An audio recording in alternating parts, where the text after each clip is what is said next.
Hi ನನ್ನೆಲ್ಲ ಪ್ರೀತಿಯ ವೀಕ್ಷಕರಿಗೆ ರೂಪಾಯನ್ಗಡ ವ್ಲಾಗ್ ಇನ್ ಕನ್ನಡಗೆ ನಿಮ್ಮೆಲ್ರಿಗೂ ಸ್ವಾಗತ. ಇವತ್ತು ನನ್ನ ಡೈಲಿ ರೂಟೀನ್ ಹೇಗಿರುತ್ತೆ ಅಂತ ಹೇಳ್ಬಿಟ್ಟು ನಿಮ್ಮೊಂದಿಗೆ ಶೇರ್ ಮಾಡ್ಕೊತಾ ಇದ್ದೀನಿ. ಮಾರ್ನಿಂಗ್ ಎದ್ದು ಇವತ್ತು ವೆಡ್ನೆಸ್ಡೇ ಆಗಿರೋದ್ರಿಂದ ಅಪ್ಪ ಅಮ್ಮ ಇಬ್ಬರು ಮಾರ್ಕೆಟಿಗೆ ಹೋಗಿದ್ರು. ನಾನು ಇವತ್ತು ದೇವಸ್ಥಾನಕ್ಕೆ ಹೋಗಬೇಕು ಅಪ್ಪಗೆ ಮುಡಿ ಕೊಡೋದಕ್ಕೆ. ಹಾಗಾಗಿ ಬೆಳಿಗ್ಗೆ ಬೇಗ ಎದ್ದು ಮನೆಯೆಲ್ಲ ಕ್ಲೀನ್ ಮಾಡಿ ನೀರು ಬಿಟ್ಟಿದ್ರು. ಹಾಗೆಯೇ ನೀರನ್ನೆಲ್ಲ ಗಿಡಕ್ಕೆ ತುಂಬ ದಿನ ಆಗಿತ್ತು ನೀರೆಲ್ಲ ಹಿಡಿದು ಬೇಸಿಗೆ ಆಗಿರೋದ್ರಿಂದ ಗಿಡಗಳೆಲ್ಲ ತುಂಬಾ ಒಣಗೋಗ್ತಾ ಇತ್ತು. ಹಾಗಾಗಿ ನೀರು ಬಿಟ್ಟಿದ್ರಲ್ವ, ಸುಮ್ಮನೆ ನೀರು ವೇಸ್ಟ್ ಆಗೋದು ಬೇಡ ಅಂತ ಹೇಳ್ಬಿಟ್ಟು ಗಿಡಗಳಿಗಾರು ನೀರು ಹಾಕೋಣ ಅಂತ ಹೇಳ್ಬಿಟ್ಟು ನೀರೆಲ್ಲ ಹಿಡಿತಾ ಇದ್ದೆ. ನೀರೆಲ್ಲ ಕಾಯಿಸಿದ್ದೀನಿ. ಅಪ್ಪು ಮತ್ತು ಅವರಪ್ಪ ಇಬ್ಬರು ಇನ್ನೂ ಮಲಗಿದ್ದಾರೆ. ಹಾಗೆ ಅಪ್ಪ ಸಿಮೆಂಟ್ ಕೆಲಸ ಎಲ್ಲ ಮಾಡಿದರು. ಸ್ವಲ್ಪ ಕೆನಾಪಿ ಎಲ್ಲ ಗಲೀಜಾಗಿತ್ತು. ನೀರು ಬಿಟ್ಟಿದ್ರಲ್ಲ ಎಲ್ಲ ನೀಟಾಗಿ ಕ್ಲೀನ್ ಮಾಡೋಣ, ದೇವಸ್ಥಾನಕ್ಕೆ ಹೋಗ್ತಾ ಇದ್ದೀವಲ್ವ, ಹಾಗೆಯೇ ನೆಲ ಎಲ್ಲ ಒರೆಸ್ಬೇಕು.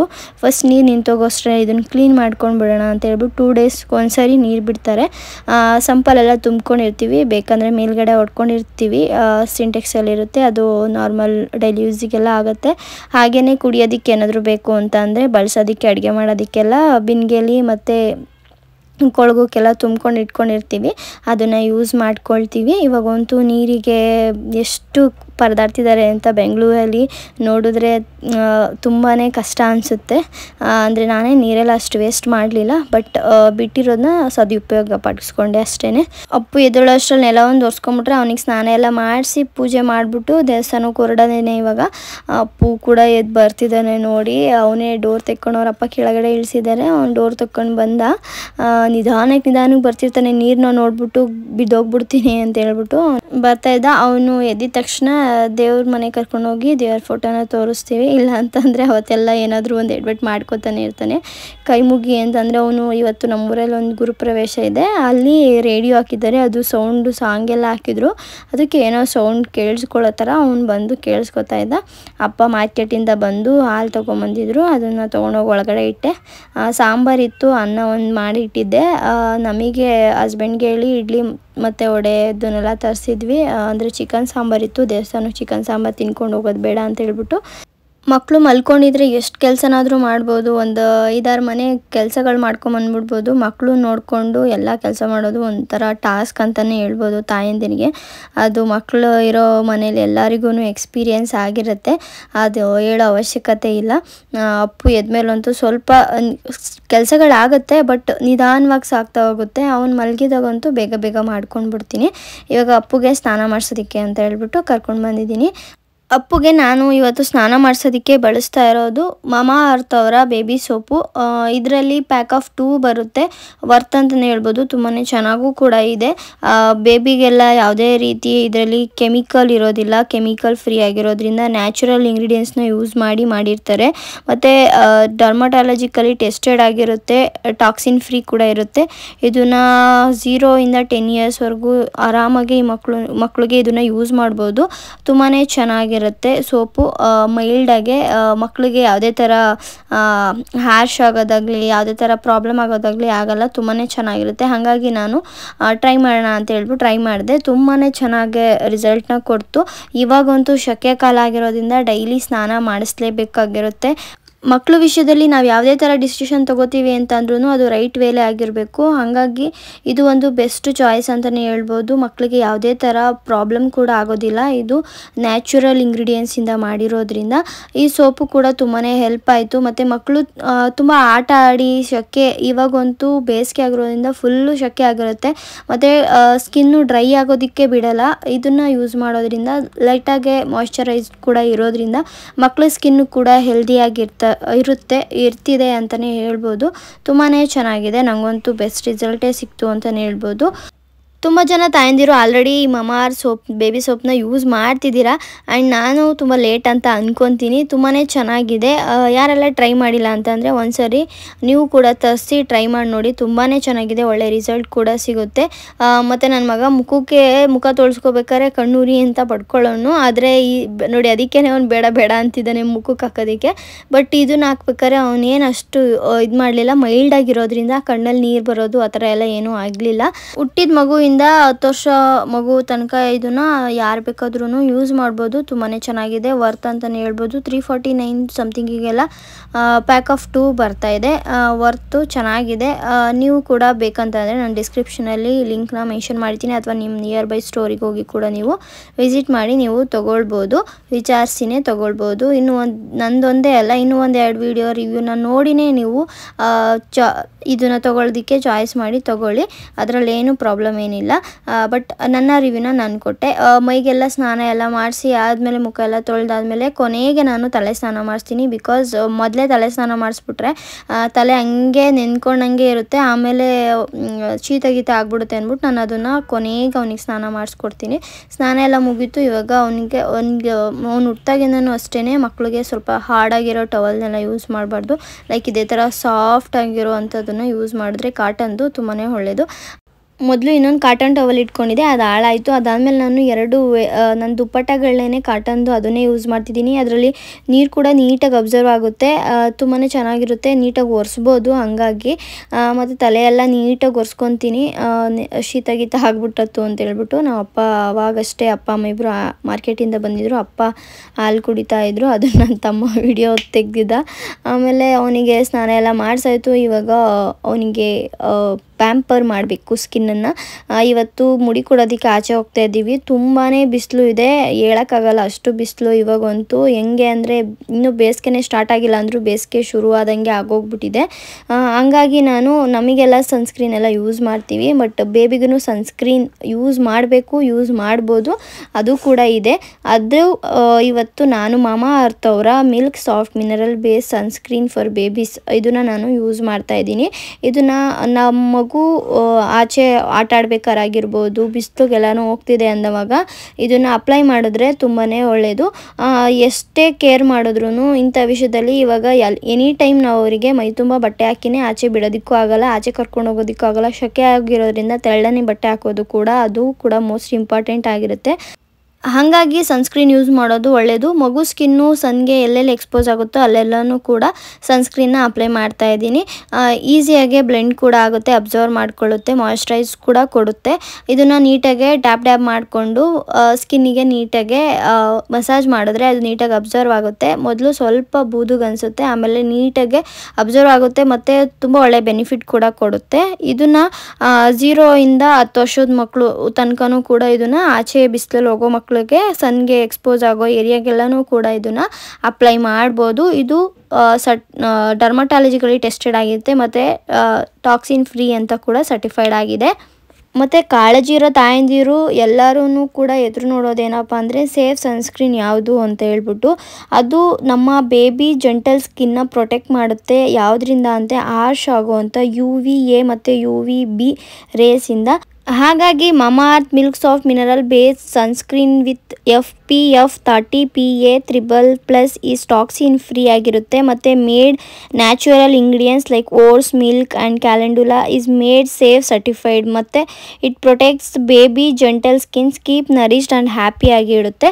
ಹಾಗಾಗಿ ಇದು ಒಂದು ಬೆಸ್ಟ್ ಚಾಯ್ಸ್ ಅಂತಲೇ ಹೇಳ್ಬೋದು ಟ್ರಾವೆಲಿಂಗು ಮತ್ತು ಮಕ್ಕಳು ಆಟ ಆಡ್ಬೇಕಾದ್ರೆ ಎಲ್ಲನೂ ಕೂಡ. ಪ್ರತಿ ಸರಿ ಹೇಳ್ದಂಗೆ ಇದನ್ನು ಹೇಗೆ ಎಲ್ಲಿ ಪರ್ಚೇಸ್ ಮಾಡೋದು ಅಂತಂದರೆ ಎಲ್ರಿಗೂ ಗೊತ್ತಿರೋ ಹಾಗೆ ಮಾಮಾ earth products purple, Amazon, Nykaa and ಫ್ಲಿಪ್ಕಾರ್ಟಲ್ಲಿ ಸಿಗುತ್ತೆ. ಆದರೆ ಇವಾಗ ನಿಮ್ಮ ನಿಯರ್ ಬೈ ಸ್ಟೋರಲ್ಲೂ ಕೂಡ ಸಿಗ್ತಾ ಇದೆ. Message me or comment me down below the next time your spot ಮಾಮಾ ಅರ್ತ್ ಸ್ಟೋರ್ ನಿಯರ್ ಯು. ಮತ್ತು ಇನ್ನೊಂದು ವಿಚಾರ ಹೇಳಬೇಕು ಅಂದರೆ ಮಾಮಾ ಅರ್ತ್ ಅವರು ಎಷ್ಟು ಪ್ಲಾಸ್ಟಿಕ್ನ ಯೂಸ್ ಮಾಡ್ತಾರೋ ಅದಕ್ಕಿಂತ ಡಬಲ್ ಪ್ಲಾಸ್ಟಿಕ್ನ ರೀಸೈಕಲ್ ಮಾಡ್ತಾರೆ. ಎವ್ರಿ ಮಂತು ಇವರು 240 MT ಪ್ಲಾಸ್ಟಿಕ್ನ ಇವರು ರೀಸೈಕಲ್ ಮಾಡ್ತಾರೆ. 1 MT = 1000 kg. ಮತ್ತು ಅವರು ಎಲ್ಲ product made safe and certified ಆಗಿರುತ್ತೆ, ಡರ್ಮಟಾಲಜಿಕಲಿ ಟೆಸ್ಟೆಡ್ ಆಗಿರುತ್ತೆ. ನೀವು ಪ್ರತಿ ಸಾರಿನೂ ವೆಬ್ಸೈಟ್ ಅಥವಾ ಆ್ಯಪಲ್ಲಿ ಪ್ರಾಡಕ್ಟ್ನ ಪರ್ಚೇಸ್ ಮಾಡಿದ್ರೂ ಕೂಡ ನಿಮ್ಮ ಆರ್ಡರ್ ಮೇಲೆ ಒಂದು ಗಿಡನ ನೆಡ್ತಿದ್ದಾರೆ. ಹಾಗೆ 2025 ಅಷ್ಟರಲ್ಲಿ 1 ಮಿಲಿಯನ್ ಟ್ರೀನ ನೆಡಬೇಕು ಅಂತ ಕೂಡ ಗುರಿ ಇಟ್ಕೊಂಡಿದ್ದಾರೆ. ನೀವೇನಾದರೂ ಈ ಪ್ರಾಡಕ್ಟ್ನ ಬೈ ಮಾಡಬೇಕು ಅಂತ ಇದ್ದರೆ ನನ್ನ ಕೂಪನ್ ಕೋಡ್ RNG2024 ಅನ್ನೋ ಕೂಪನ್ ಕೋಡ್ನ ಯೂಸ್ ಮಾಡಿಕೊಂಡ್ರೆ ಆ್ಯಪ್ ಆರ್ ವೆಬ್ಸೈಟಲ್ಲಿ ಕೂಪನ್ ಕೋಡ್ ಯೂಸ್ ಮಾಡಿಕೊಂಡು ಮಾಮಾಅರ್ತ್ ಪ್ರಾಡಕ್ಟ್ನ ಬೈ ಮಾಡಿದ್ರೆ 20% ಆಫ್ ಸಿಗುತ್ತೆ. ಯಾರಿಗಾದರೂ ಬೇಕು ಅಂತ ಅಂದರೆ ಇವಾಗಲೇ ಬೈ ಮಾಡಿ. Stay happy and stay healthy. ಇವಾಗ ನಾನು ತಿಂಡಿ ಎಲ್ಲ ಮಾಡಿಕೊಂಡು ಇಡ್ಲಿ ತೊಗೊಂಬಂದಿದ್ರು, ಚಿಕನ್ ಸಾಂಬಾರು ಇರೋದ್ರಿಂದ ಮನೇಲಿ. ಹಾಗಾಗಿ ಆ ಇಡ್ಲಿ ತಿನ್ಕೊಂಡು ಅಪ್ಪುಗೂ ನನ್ನ ತಮ್ಮ ತಿನ್ನಿಸ್ಕೊಟ್ಟ. ನಾನು, ನನ್ನ ಹಸ್ಬೆಂಡು, ನನ್ನ ಮಗ 3 ಜನ ತಿನ್ಕೊಂಡು ಇವಾಗ ದೇವಸ್ಥಾನಕ್ಕೆ ಎಲ್ಲನೂ ಕೂಡ ತೊಗೊಂಡು ಪೂಜೆ ಎಲ್ಲ ಮಾಡಿ ನಾನು ಫ್ರೆಶ್ ಅಪ್ ಎಲ್ಲ ಆಗಿ ಓಡ್ತಾ ಇದ್ದೀವಿ ದೇವಸ್ಥಾನಕ್ಕೆ. ತುಂಬ ಬಿಸಿಲು ಇದೆ. ಅಪ್ಪು ಕೂದಲು ಹಾರಾಡ್ತಾ ಇತ್ತು, ಹಂಗಾಗಿ ಅವನು ಇರೋ ಥರ ಕೂದಲನ್ನೆಲ್ಲ ಹಿಂಗೆ ಮಾಡ್ಕೊಳ್ಳೋದು ಆ ಥರ ಎಲ್ಲ ಮಾಡ್ತಾಯಿದ್ದ. ಇವತ್ತೇ ಲಾಸ್ಟು ಕೂದಲು ಮುಡಿ ಕೊಟ್ಬಿಡ್ತೀವಿ. ಪ್ರತಿ ಸಾರಿ ಮುಡಿ ಕೊಡೋಕೆ ಹೋದಾಗ್ಲೂ ಇದೇ ಥರ ಎಕ್ಸ್ಪೀರಿಯೆನ್ಸ್ ಆಗುತ್ತೆ. ಗಾಳಿಗೆ ಇದೇ ಥರ ಅವ್ನ ಕೂದಲು ತೂರಾಡ್ತಾ ಇರುತ್ತೆ. ಇದು 3rd ಟೈಮ್ ಅವನಿಗೆ ಮುಡಿ ಕೊಡೋದಕ್ಕೆ ಕರ್ಕೊಂಡು ಹೋಗ್ತಾ ಇರೋದು. ಸನ್ಸ್ಕ್ರೀನ್ ಯೂಸ್ ಮಾಡಿರೋದು ಒಂಥರ ಒಳ್ಳೆಯದೇ ಅನ್ನಿಸ್ತು. ನಿಜವಾಗ್ಲೂ ಬಿಸಿಲಲ್ಲಿ ಹೋಗ್ಬೇಕಾದ್ರೆ ತುಂಬಾ ಮುಖ ಚುರ ಚುರ ಅನ್ನೋದು ಆ ಥರ ಎಲ್ಲ ಆಗಿರುತ್ತೆ. ನಿಮಗೂ ಕೂಡ ಎಕ್ಸ್ಪೀರಿಯೆನ್ಸ್ ಆಗಿರುತ್ತೆ ಅಂತ ಅಂದ್ಕೊತೀನಿ. ದೊಡ್ಡವರು ಕೂಡ ನಾನು ಕೂಡ ಸನ್ಸ್ಕ್ರೀನ್ ಲೋಷನ್ ತುಂಬ ದಿನದಿಂದ ಯೂಸ್ ಮಾಡ್ತಾಯಿದ್ದೀನಿ. ಹಾಗಾಗಿ ಹೇಳ್ತಾ ಇರೋದು ಬೆಸ್ಟ್ ಅಂತಲೇ ಹೇಳ್ಬೋದು. ಹಾಗೆ ಹೋಗ್ಬೇಕಾದ್ರೆ ಹೂವು ಎಲ್ಲ ತೊಗೊಂಡೋಗಿದ್ವಿ. ಬಾಳೆಹಣ್ಣು ತೊಗೊಂಡಿರಲಿಲ್ಲ, ಅದನ್ನು ತೊಗೊಂಡು ಅಲ್ಲೇ ದೇವಸ್ಥಾನ ನಿಯರ್ ಸ್ಟೋರಲ್ಲಿ ತೊಗೊಂಡು ದೇವಸ್ಥಾನಕ್ಕೆ ಇವಾಗ ರೀಚ್ ಆಗಿದ್ದೀವಿ. ಮುಡಿ ಕೊಡೋದಕ್ಕೆ ಒಬ್ಬರು ಅಲ್ಲಿಗೆ ಹೇಳ್ಬಿಟ್ಟು ಬಂದಿದ್ದೀವಿ, ಅವರು ಬರ್ತಾರೆ. ಅಷ್ಟರಲ್ಲಿ ದೇವಸ್ಥಾನಕ್ಕೆ ಬಂದು ಇವಾಗ ಪೂಜೆ ಸಾಮಾನೆಲ್ಲ ಅವ್ರು ಒಂದು ಪ್ಲೇಟ್ ಕೊಟ್ಟಿದ್ರು, ಅದಕ್ಕೆ ಜೋಡಿಸ್ಕೊಳ್ಳೋಣ ಅಂತ ಜೋಡಿಸ್ಕೊತಾ ಇದ್ದೆ. ಪೂಜಾ ಅಪ್ಪನೂ ಕೂಡ ಬಂದಿದ್ದರು. ಅವರೆಲ್ಲ ಪೂಜೆ ಎಲ್ಲ ಮಾಡೋದಕ್ಕೆಲ್ಲ ರೆಡಿ ಮಾಡ್ಕೊಂಡಿದ್ರು. ಅಂದರೆ ಇಲ್ಲಿ ಕಾರ್ತಿಕ್ ಮಾಸ ಟೈಮಲ್ಲಿ ಜಾಸ್ತಿ ಜನ, ಇವಾಗೇನು ಅಷ್ಟು ಜನ ಇರಲಿಲ್ಲ. ಇದು ಊರಿಂದ ಒಳಗಡೆ ಇದೆ ದೇವಸ್ಥಾನ, ಅಂದರೆ ಯಾರೂ ಜಾಸ್ತಿ ಜನ ಏನಿರಲಿಲ್ಲ. ನಾವು ಅಷ್ಟೇ ಪೂಜೆ ಮಾಡಿಸ್ಕೊಂಡು ಹೋಗಿದ್ದೀವಿ ಇವತ್ತು. ಪೂಜೆ ಸಾಮಾನೆಲ್ಲ ಅರೇಂಜ್ ಮಾಡಿಕೊಂಡು ಇಟ್ಕೊಂಡು ಕೊಟ್ಟು ಆಮೇಲೆ ಅವರು ಗಣೇಶನಿಗೆ ಒಂದು ಸ್ವಲ್ಪ ಪೂಜೆ ಎಲ್ಲ ಮಾಡಿದ್ರು. ಪೂಜೆ ಎಲ್ಲ ಮಾಡಿಬಿಟ್ಟು ಅಪ್ಪುಗೆ ತೀರ್ಥ ಹಾಕ್ಸೋದ್ವಿ. ಫಸ್ಟು ತೀರ್ಥ ಹಾಕ್ಸ್ಕೊಂಡು ಆಮೇಲೆ ಹೋಗಿ ಮುಡಿಯೆಲ್ಲ ಕೊಟ್ಕೊಂಡು ಬಂದು ಆಮೇಲೆ ಪೂಜೆನ ಮಾಡಿಕೊಡೋದು.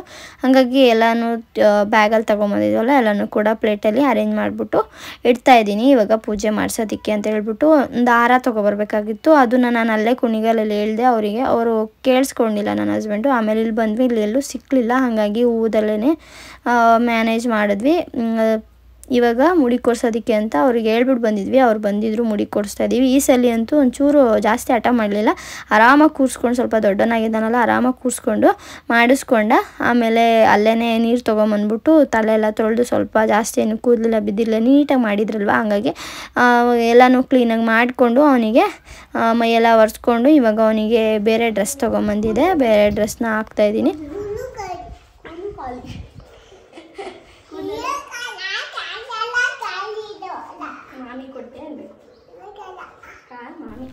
ಹಾಕ್ಬಿಟ್ಟು ಇವಾಗ ಪೂಜೆ ಮಾಡ್ಸೋದಕ್ಕೆ ಹೋಗ್ತೀವಿ. ಅಪ್ಪು ಕೇಳಿದ್ರೆ ಕೂದಲೇನಾಯ್ತು ಅಂದರೆ ಖಾಲಿ ಅಂತೆ.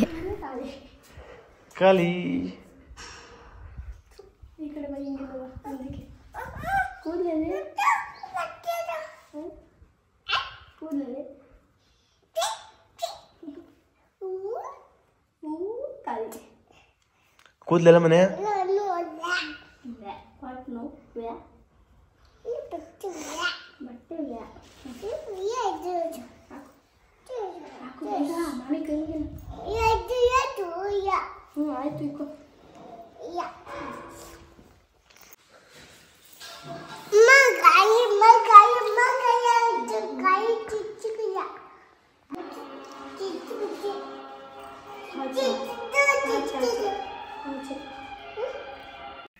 ಪೂಜೆ ಎಲ್ಲ ಚೆನ್ನಾಗಾಯಿತು, ದರ್ಶನ ಕೂಡ ಚೆನ್ನಾಗಾಯಿತು.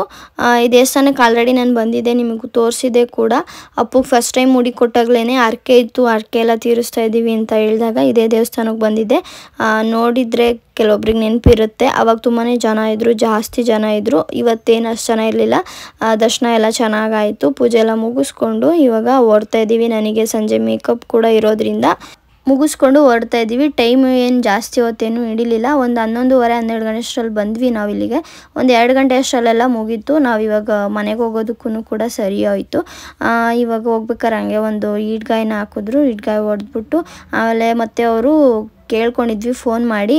ಪೂಜೆ ಸಾಮಾನು ಅಕ್ಕಿ, ಬೆಲ್ಲ ಮತ್ತು ಒಂದು ವಸ್ತ್ರ ತೊಗೊಂಬನ್ನಿ ಅಂತ ಹೇಳಿದರು. ಅದನ್ನು ಪೂಜಾರಿ ಅವರಿಗೆ ಕೊಟ್ವಿ. ಆ್ಯಂಡ್ ನೆಕ್ಸ್ಟು ಮುಡಿ ಕೊಡೋದಕ್ಕೆ ಅವರಿಗೂ ಕೊಡಬೇಕಿತ್ತಂತೆ, ಗೊತ್ತಿರಲಿಲ್ಲ. ಫಸ್ಟೇ ಅಷ್ಟೇ ಅಂತ ಅಂದ್ಕೊಂಡಿದ್ವಿ ನಾವು. ಆಮೇಲೆ ಅವರೇ ಕೇಳಿದ್ರು. ಆಮೇಲೆ ಹಂಗೇ ಅಲ್ಲೇ ಅಂಗಡಿಲೇ ತೆಗೆದು ಕೊಟ್ಬಿಟ್ಟು ಅವರಿಗೆ ನಾವು ಇವಾಗ ಹೊರಡ್ತಾ ಇದ್ದೀವಿ. ತುಂಬಾ ಬಿಸಿಲು ಅಂದರೆ ಬಿಸಿಲು. ಅಪ್ಪು ಅಂತೂ ಆಂದವೇ ಬರ್ಬೇಕಾರೆ ಹಂಗೆ ಮಲ್ಕೊಂಡಿದ್ದ. ಅವನು ಹಂಗೆ ಕರ್ಕೊಂಬಂದು ಮನೇಲಿ ಮಲಗಿಸಿ ಆಮೇಲೆ ನಾನು ಸ್ವಲ್ಪ ಹೊತ್ತು ರೆಸ್ಟ್ ಮಾಡಿ ಊಟ ಎಲ್ಲ ಮಾಡಿ ಆಮೇಲೆ ಸಂಜೆ ಮೇಕಪ್ಪಿಗೆ ನನಗೆ ಫೋನ್ ಮಾಡಿದ್ರು. ಇವಾಗ ನಾವು ಹೊಡ್ತಾ ಇದ್ದೀನಿ. ಅವನು ಅಪ್ಪು ನಾನು ಬರ್ತೀನಿ ಅಂತ ಹಿಂದೆ ಬರ್ತಾ ಇದ್ದಾನೆ.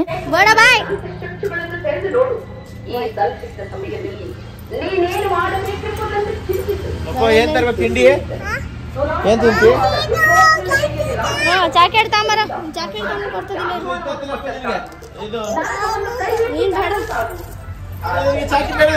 ಮನೇಲೇ ಇರ್ತಾನೆ. ಎಲ್ಲಾದ್ರೂ ಆಚೆ ಕರ್ಕೊಂಡು ಹೋಗೋಣ ಅಂತ ಏನಾದ್ರು ಒಂದ್ಸತಿ ಕರ್ಕೊಂಡೋಗಿ ರೂಢಿ ಮಾಡಿಬಿಟ್ರೆ ಅವ್ನು ಗಾಡಿ ತೆಗ್ದಾಗೆಲ್ಲ ನಾನು ಬರ್ತೀನಿ ಅಂತ ಹಿಂಗೆ ಆಟ ಮಾಡ್ತಿರ್ತಾನೆ. ಇವಾಗ ಬಂದು ಲೊಕೇಶನ್ ರೀಚ್ ಆಗಿದ್ದೀವಿ. ದಿವ್ಯಾ ಕನ್ವೆನ್ಷನ್ ಹಾಲ್ ಕುಣಿಗಲಲ್ಲಿ ಇದ್ದಿದ್ದು. ನಾನ್ ಬ್ರೈಡಲ್ಸು 5 ಮೆಂಬರ್ಸಿಗೆ, ನಾನು ಸಂಪ್ರೀತ್ ಅವರಿಗೆ ಮತ್ತು ಇನ್ನೊಬ್ಬರಿಗೆ ಹೆಸ್ರಲ್ಲಿಗೆ ಹೆಲ್ಪಿಗೆ ಬರೋಕ್ಕೆ ಹೇಳಿದೆ. ಅವರು ಕೂಡ ಬರ್ತಿದ್ದಾರೆ. ನಾನು ಫಸ್ಟ್ ರೀಚ್ ಆಗಿ ಅವ್ರು ಯಾವ ರೂಮಲ್ಲಿದ್ದಾರೆ ಅಂತ ಎಲ್ಲ ಕಾಲ್ ಮಾಡಿ ತಿಳ್ಕೊಂಡು ನಾನು ಹೋಗಿ ಅಲ್ಲಿ ಅರೇಂಜ್ ಮಾಡಿಕೊಂಡೆ ಎಲ್ಲನೂ. ಆಮೇಲೆ ಸಂಪ್ರೀತ್ ಅವ್ರು ಬಂದರು. ಆಮೇಲೆ ಮತ್ತೆ ಇವಾಗ ಇವರು ಫಸ್ಟು ಮೇಕ್ ಓವರ್ ಮಾಡಿ ಹೆಸರು ಮಾಡಿ ಅವ್ರನ್ನ ರೆಡಿ ಮಾಡಿದ್ದೀವಿ. ಫಸ್ಟು ಇವ್ರು ಮಮತಕ್ಕ ಅಂತ ಹೇಳ್ಬಿಟ್ಟು.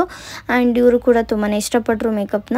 ಮತ್ತು ಅವ್ರಿಗೂ ಎಲ್ಲ ಕೂಡ ಏನು ಪಾಸಿಟಿವ್ ಕಮೆಂಟ್ಸೇ ಬಂತು ಅಂತ ಕೂಡ ನಮ್ಮ ಹತ್ರ ಬಂದು ಶೇರ್ ಮಾಡಿಕೊಂಡ್ರು.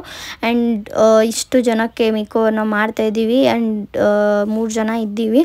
ಒಬ್ರಿಗೆ ರೆಡಿ ಆಗಿದ್ದಾರೆ, ಇನ್ನು 3 ಜನ ಆನ್ ದ ವೇ ರೆಡಿ ಆಗ್ತಿದ್ದಾರೆ. ಮತ್ತು ಗಂಡಿನ ತಾಯಿಯವರು ಸ್ವಲ್ಪ ಶಾಸ್ತ್ರಗಳು ಅದನ್ನೆಲ್ಲ ಮುಗಿಸ್ಕೊಂಡು ಬರಬೇಕು. ಅವರು ಬಂದಮೇಲೆ ಅವ್ರಿಗೂ ಕೂಡ ಮೇಕ್ ಓವರ್ ಮಾಡ್ತೀವಿ. ಎಲ್ಲನೂ ಕೂಡ ಲಾಸ್ಟಲ್ಲಿ ಯಾರ್ಯಾರಿಗೆ ಮಾಡಿದ್ವಿ ಎಲ್ಲನೂ ಕೂಡ ಕ್ಲಿಪ್ಪಿಂಗ್ ಎಲ್ಲ ತೋರಿಸಿದ್ದೀನಿ. ಒಬ್ಬರೇ ಮಾಡ್ಬೋದು. ಯಾಕೆ ಅಷ್ಟು ಜನ ಹೋಗ್ತೀವಿ ಅಂತ ಅಂದರೆ, ಇಷ್ಟು ಜನ ಇದ್ದಾಗ ಒಬ್ಬರಿಗೆ ಮಾಡೋದಕ್ಕಾಗಲ್ಲ. ಅಂದರೆ ಅವ್ರಿಗೂ ಶಾಸ್ತ್ರ ಟೈಮಿಂಗ್ಸ್ ಅನ್ನೋದಿರುತ್ತೆ. ಅವ್ರಿಗೂ ಕೂಡ ಪೇಷನ್ಸ್ ಇರೋಲ್ಲ. ಒಬ್ರಿಗೆ ಮಾಡ್ತಾಯಿದ್ರೆ ಇನ್ನೊಬ್ರು ಕಾಯೋಷ್ಟು ಪೇಷನ್ಸ್ ಇರೋಲ್ಲ. ಹಂಗಾಗಿ ಒಂದು 3-4 ಜನ ಇದ್ದರೆ ನಾವು ಬೇಗ ಕೂಡ ಮಾಡ್ಬೋದು. ಅವ್ರಿಗೂ ಕೂಡ ಎಲ್ಲ ಶಾಸ್ತ್ರಗಳನ್ನ ಅಟೆಂಡ್ ಮಾಡೋಕ್ಕೂ ಸರಿ ಹೋಗುತ್ತೆ ಅನ್ನೋ ಕಾರಣಕ್ಕೆ ನಾವು ಹೋಗೋದು ಇಷ್ಟು ಜನ. ಮತ್ತು ಇನ್ನೊಂದು ವಿಚಾರ ಏನು ಹೇಳಬೇಕು ಅಂತ ಅಂದರೆ, ಮೇಕಪ್ಪು ಎನ್ಕ್ವೈರಿ ಮಾಡಿದಾಗ ನಾವು ಏನು ಹೇಳಿರ್ತೀವೋ ಅದಕ್ಕಿಂತ ಚೆನ್ನಾಗೂ ಕೂಡ ಮಾಡಿಕೊಟ್ಟಿರ್ತೀವಿ. ಅಂದರೆ ಮೇಕಪ್ ಬಗ್ಗೆ ಗಂಧಗಾಳಿ ಗೊತ್ತಿಲ್ಲದವರು ನೆಗೆಟಿವ್ ಕಮೆಂಟ್ಸ್ ಕೂಡ ಮಾಡ್ತಾರೆ. ಅದು ಕೂಡ ಎಕ್ಸ್ಪೀರಿಯೆನ್ಸ್ ಆಗಿದೆ. ಆ್ಯಂಡ್ ಮೇಕಪ್ ಬಗ್ಗೆ ಗೊತ್ತಿರೋರು ನೀಟಾಗೆ ಒಳ್ಳೊಳ್ಳೆ ಕಮೆಂಟ್ಸೇ ಕೂಡ ಮಾಡ್ತಾರೆ.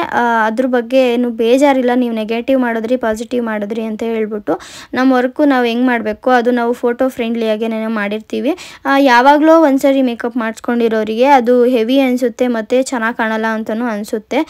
ಬಟ್ ಯಾವಾಗಲೂ ಮಾಡಿಸ್ಕೊಂಡಿರೋರಿಗೆ, ರೂಢಿ ಇರೋರಿಗೆ, ಗೊತ್ತಿರೋರಿಗೆ ಅದು ನಾವು ಮಾಡಿರೋ ಮೇಕಪ್ ಅವ್ರಿಗೆ ಸಿಂಪಲ್ಲೇ ಅನ್ನೋ ಥರನೂ ಅನಿಸುತ್ತೆ. ಇನ್ನೂ ಬೇಕಿತ್ತು ಅನ್ನೋ ಕೂಡ ಅನಿಸುತ್ತೆ. ಎಲ್ಲ ಥರ ಕ್ಲೈಂಟ್ಸ್ನೂ ಕೂಡ ನಾವು ಮೀಟ್ ಮಾಡಿದ್ದೀವಿ, ವರ್ಕ್ ಮಾಡಿದ್ದೀವಿ ಅವ್ರ ಜೊತೆ. ಹಾಗಾಗಿ ನಾನು ಈ ವಿಚಾರ ಹೇಳಬೇಕು ಅನ್ನಿಸ್ತು. ಚೆನ್ನಾಗಿ ಮಾಡಲ್ಲ ಹಂಗೆ ಹಿಂಗೆ ಅಂತ. ಮಾಡ್ಬೇಕಾದ್ರೆ ಮಾಡಿಸ್ಕೊಂಡಾಗ ಚೆನ್ನಾಗಿರ್ತಾರೆ. ಆಮೇಲೆ ಹಿಂದೆ ಆ ಥರ ಎಲ್ಲ ಮಾತಾಡ್ತಾರೆ. ಆ ಥರ ಎಲ್ಲ ಪಾಯಿಂಟ್ಸ್ ಎಲ್ಲ ಬಂದಿತ್ತು. ಹಾಗಾಗಿ ಈ ವಿಚಾರ ಹೇಳಬೇಕು ಅನ್ನಿಸ್ತು. ನಿಮಗೆ ಇಷ್ಟ ಇದ್ದರೆ ನಿಜವಾಗ್ಲೂ ಬಂದು ಬುಕ್ ಮಾಡ್ಕೊಳ್ಳಿ. ನಿಜವಾಗ್ಲೂ ಬಂದು ನಾವು ಮಾಡಿಕೊಡ್ತೀವಿ. ನಿಮ್ಗೆ ಇಷ್ಟ ಇಲ್ಲ ಅಂತ ಅಂದರೆ ಈ ಥರ ಎಲ್ಲ ರೂಮರ್ಸ್ನೆಲ್ಲ ಹಬ್ಸೋಕ್ಕೆಲ್ಲ ಹೋಗಬೇಡಿ ಅಂತ ನಾನು ಕೇಳ್ಕೊತೀನಿ. ಇದು ಗಂಡಿನ ತಾಯಿ ತುಂಬಾ ಚೆನ್ನಾಗಿ ಕಾಣಿಸ್ತಾ ಇದ್ರು. ಆ್ಯಂಡ್ ಮುಗಿಸ್ಕೊಂಡು ಇವಾಗ ಮನೆಗೆ ಹೊಡ್ತಾ ಇದ್ದೀವಿ. ಮಾರ್ನಿಂಗು ಮತ್ತೆ ಇಲ್ಲೇ ಮೇಕ್ ಓವರ್ ಇದೆ, ಬರಬೇಕು. ಆ ವ್ಲಾಗ್ನ ನಾನು ನೆಕ್ಸ್ಟ್ ವ್ಲಾಗಲ್ಲಿ ಅಪ್ಡೇಟ್ನ ಮಾಡ್ತೀನಿ. Until then thank you so much. Keep watching.